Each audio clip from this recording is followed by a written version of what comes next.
సూర్యాపేట జిల్లాను మత్తురహితంగా మార్చడమే లక్ష్యంగా పోలీస్ శాఖ ప్రత్యేక చర్యలు తీసుకుంటుందని డీఎస్పీ ప్రసన్న కుమార్ తెలిపారు. ఈరోజు సూర్యాపేట జిల్లా కేంద్రంలోని ప్రభుత్వ ఆసుపత్రిలో ఏర్పాటు చేసిన డి అడిక్షన్ కేంద్రాన్ని పట్టణ సిఐ వెంకట్తో కలిసి ఆయన సందర్శించారు. అక్కడ చికిత్స పొందుతున్న 4 బాధితులను పరామర్శించి వారికి పనులు పంపిణీ చేశారు. సూర్యాపేట జిల్లాను మత్తురహితగా మార్చడమే లక్ష్యంగా పోలీస్ శాఖ ప్రత్యేక చర్యలు తీసుకుంటుందని డీఎస్పీ ప్రసన్న కుమార్ తెలిపారు.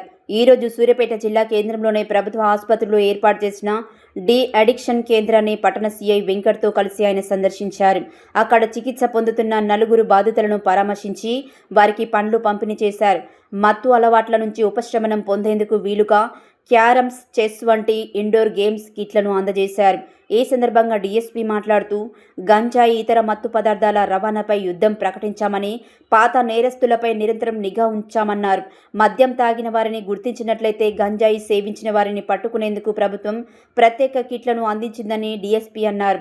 వ్యసనాల బారిన పడిన యువతను మార్చడానికి డి అడిక్షన్ కేంద్రం ఎంతో దోహదపడుతుందని, బాధితులు స్వచ్ఛందంగా చేరవచ్చని సూచించారు. మత్తు పదార్థాల సమాచారం కోసం ప్రజలు డయల్ 100 లేదా 112 లేదా 1908 టోల్ ఫ్రీ నెంబర్లను సంప్రదించాలని ఆయన కోరారు. ఈ కార్యక్రమం నందు రాష్ట్ర ఈగల్ పోలీస్ ఫోర్స్ సిబ్బంది, డాక్టర్స్, పట్టణ ఇన్స్పెక్టర్ వెంకటయ్య ఉన్నారు.